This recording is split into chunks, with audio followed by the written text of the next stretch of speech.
Welcome back. We begin hour two, as I said, with Mr. Bennett from Nalcor. Gilbert Bennett, how are you?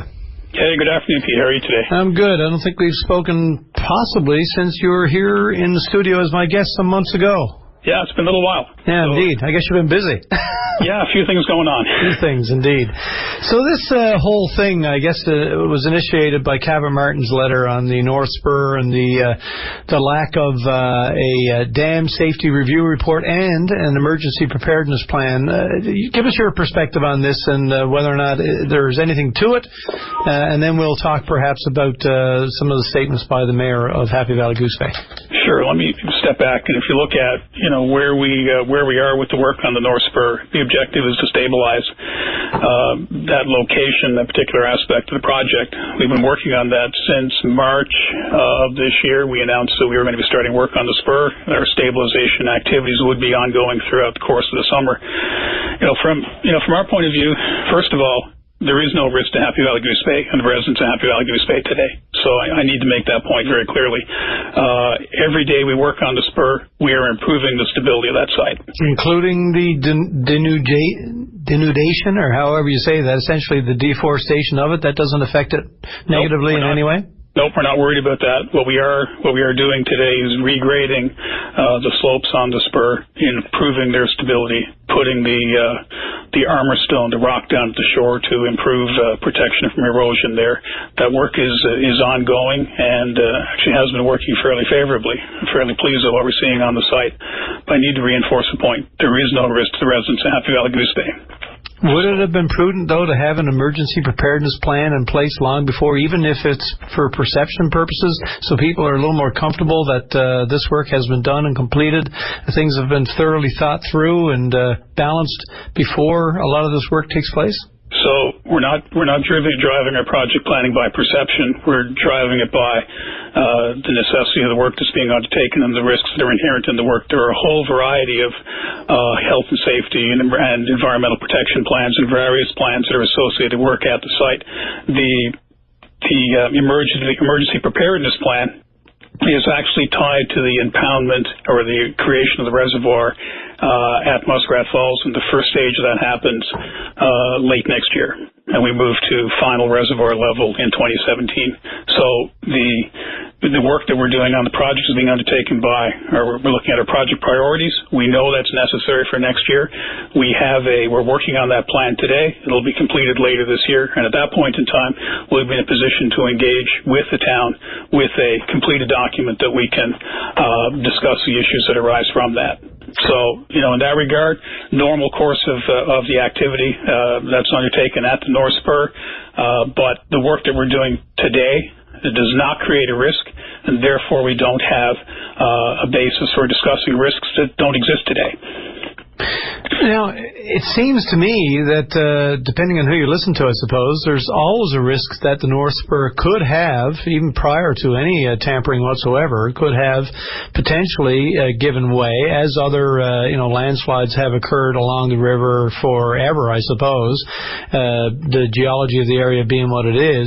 I mean, and this, before any heavy equipment in the area, any changes to the natural sort of stability of the formation. So what's to say, that 100% exactly what the stability is or what the safety is? So that's the job of our geotechnical engineers, and we have people on the project team who have made it a career spanning decades, who have advanced training and advanced education in that area and have professional expertise to discuss those types of issues. And when they say to us that that's not a scenario that they're expecting to see, we rely on their professional expertise, their knowledge, and their capability, and the compliance with the code of ethics that all the professional engineers on the team uphold. So the question of public safety for any professional engineer is first and foremost the most important question they can think about. And when we go beyond that, we look at our corporate approach with respect to considering safety issues. We look at risk analysis. We consider how this event could happen, and we're not seeing how this scenario could present itself. So it doesn't matter that there's differing opinions on this from people also with expertise? Well, I'm not sure that there is. So I haven't, when we look at those opinions that have been presented most recently with respect to the activity that's being undertaken right now under the current conditions, we're not seeing that from other experts.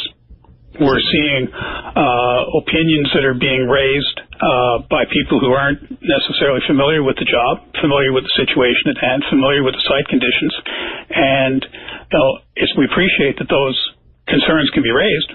Fully on board with that concept, but I think when we look at how you weigh that opinion, we've got to look at the experts who make this their career to make that determination, and that would be the geotechnical engineering community. So essentially then perhaps we're wrong to assume that Dr. Bernander would be a voice that has some validity to it, or? Dr. Bernander has looked at a small subset of material. He has done work in this area, and the team that we have, the experts that we've engaged, are familiar with his work, have looked at this from multiple dimensions, have access to all of the material in relation to the North Spur, and have accepted and approved the plan that we're moving forward with. And when we look at the situation on the Spur today, the Spur has been existing under those conditions for many, many years. And we don't see a scenario that would result in a risk to Happy Valley Goose Bay, even if a slide were to happen.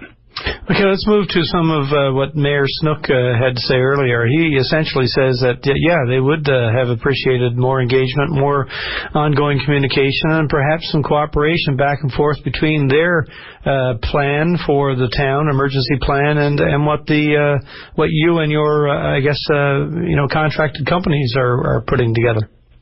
So in terms of the emergency response plan, the requirement for that is laid out, first of all, in our permit from the province to construct a dam. We know when we need it. We need it prior to creation of the reservoir and diversion next year. We have, as a member of the Canadian Dam Association, a corporate requirement to complete that plan as part of compliance with those criteria, and we know it needs to be done. Just looking at it from a professional perspective and a public safety protection perspective.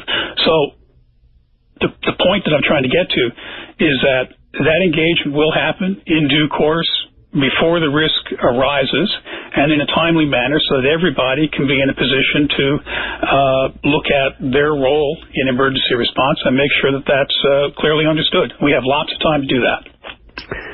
So if they feel that they could have been at least advised of a little bit more than they have to date, then that's their problem, that their feeling really has no bearing on what you're prepared to do in terms of communicating with them? So we have an ongoing engagement with the town of Happy Valley Goose Bay. I've met with the council. I meet with the council on a regular basis.